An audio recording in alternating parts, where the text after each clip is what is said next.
5 years ago, Mustafa Suleiman and his family fled the war in Syria and came to Germany, along with hundreds of thousands of other refugees. 2015 was a challenging year for Germany, but Chancellor Angela Merkel was convinced the country would cope. We've managed so much, we can do it.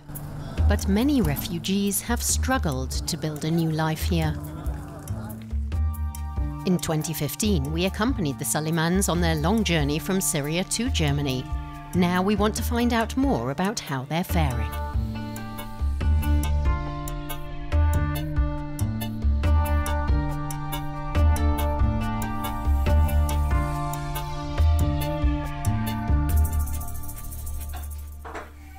It's just after 6 a.m. and the Suleimans' day has already begun. Karam still needs to brush his teeth. Mustafa Suleiman and his wife Abir are getting their 4 children ready for daycare and school. Karam says he's combed his hair already. 5 years ago, the Suleimans fled the Syrian city of Raqqa. Mustafa and Abir came to Germany with their sons Jude and Karam and daughter Lama. Their youngest child, Sam, was born here. But even now, Mustafa Suleiman is still finding his footing in Germany. Our situation is gradually improving, and we feel more comfortable here.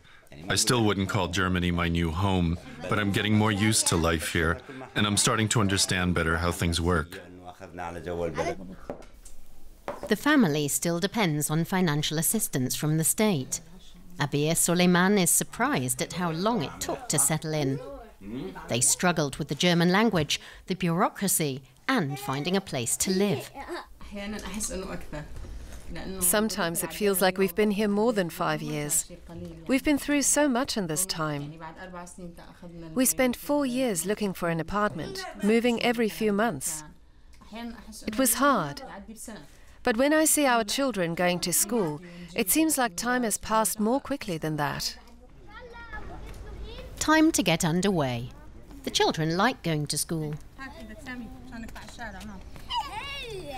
The Suleimans had to move 10 times before they found an apartment of their own. Like many refugee families, all they could get were temporary sublets. The constant moves meant they didn't have as much time to study German as they'd hoped. But they didn't give up, for the sake of the children. That's why they left Syria, to give their children a better life. Their home in Raqqa was destroyed by a bomb. Many were injured. Desperate to leave, in 2015 they decided to flee to Europe. We met up with the family in Turkey, where they were hoping to make the dangerous journey across the Mediterranean. Abir was afraid, but determined. A little bit of me died every day in Syria, especially after our home was destroyed. I died 1,000 deaths every time I heard the fighter jets. In the end, I said, if we die trying to cross the Mediterranean, at least I'll only die once. And I hope we'll die together, my husband, my children, and me.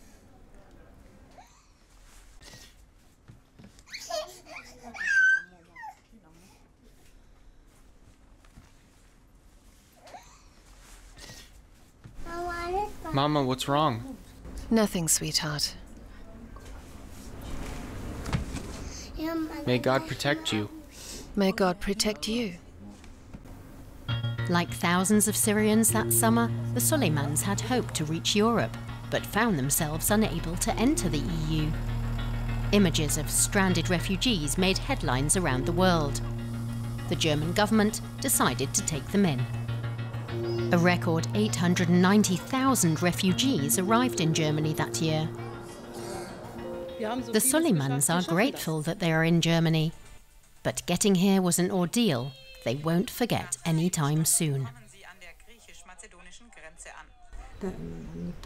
I often think about our journey, especially when we couldn't get an apartment, or when we have a hard time with the German language. Then I think, we got this far. That gives me hope. Abir is picking Lama and Jude up from school. They'd like to go to the playground, but Abir says it's too hot right now.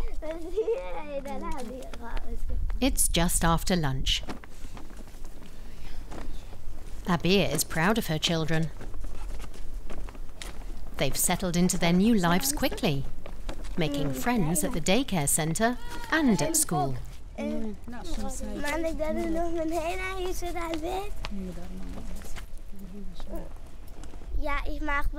I'm practicing my handwriting. I'm going to surprise my teacher. That was my mom's idea. My mama doesn't know how good my German is. And my handwriting is good. The others are not as good. I'm also a bit better at math. But my mom doesn't know that either. Ich kann ein bisschen auf Deutsch helfen. I can help her study German a bit, but not math, because I don't like it. Mathematik helfen, weil ich habe keine Lust in die Mathematik, aber But Papa does. seine Vater. Yes, Papa can help. And I can help you practice German. You can help a lot more than that. Ja. But they don't have homework today. School let out early because of the heat. Later, they all go to the playground. Other children are there too.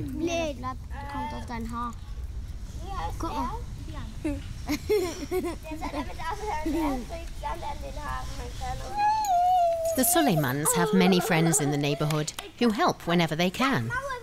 Like Jessie, a neighbor. If Lama needs help at school, send her over to us. My girls and I were happy to help.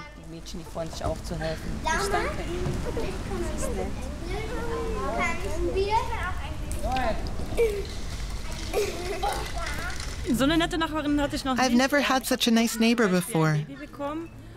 I just had a baby, and Abir brought some food down every evening. So I had some time to relax. That was so sweet. And with the kids, things have become much more lively since they moved in. Not everyone has been this welcoming. Since 2015, far-right and anti-immigrant parties have gained influence. But most Germans still support Merkel's refugee policy. And half of all refugees who arrived 5 years ago have found work. Thanks in part to the billions of euros in aid programs, the new arrivals are finding a foothold.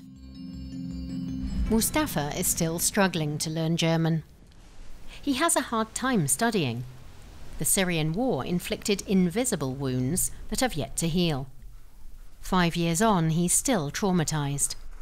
Today, he has a therapy session with Professor Meriam Schule-Ojak. Hello, Mr. Suleiman. Please come with me.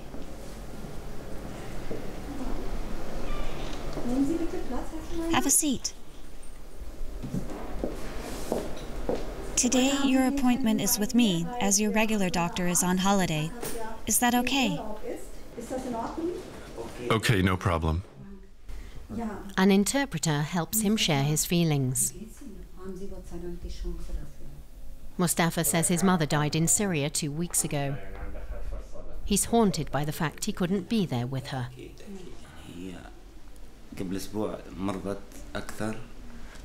In recent weeks, she was very sick.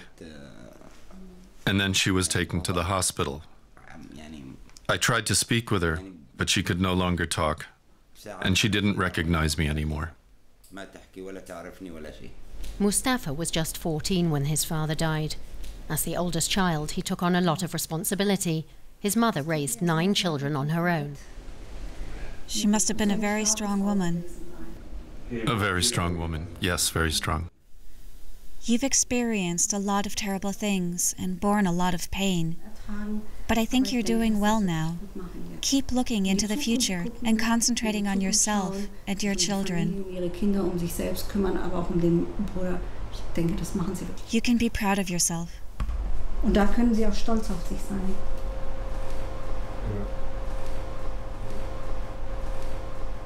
That's something Mustafa struggles with. He still hasn't found his footing. Many of the Syrians he knows here have jobs or have started their own business. Like Ahmad Nana, who runs a snack bar. It takes time to develop something. But thank God our restaurant is now very well known and has a good reputation. Ask anyone and they'll tell you, wow, the place is great and it's going well. Yes, it's known for its good food, cleanliness, and good service. Back in Syria, Mustafa was a lawyer. Here in Germany, he's planning to start work as a taxi driver soon. He's already passed the German driving exam. In the evening, the Suleimans want to catch up with their family back home in Syria. They're deciding who to call.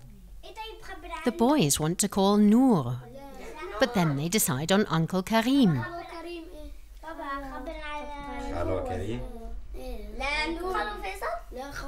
Many of Mustafa's brothers and sisters fled Syria. Some now live in Dubai, in Turkey and Lebanon. Others are still in Syria. The only way to stay in touch is by phone. They're trying to make a video call. The kids are excited, but no one is picking up. There's no connection. There's no internet in Syria.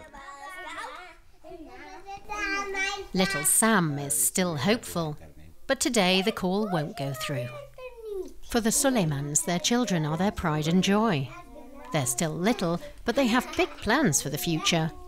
Lama wants to be a dentist. Jude wants to be an engineer, so he can help rebuild the family's house in Syria. Our home was hit by a rocket, so I want to rebuild it with Dad.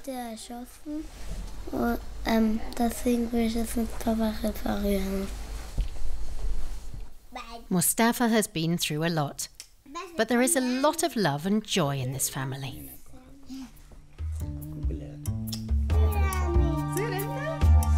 The Suleimans' children have found a new home in Germany, but it will still take a bit longer until their parents feel they've truly arrived.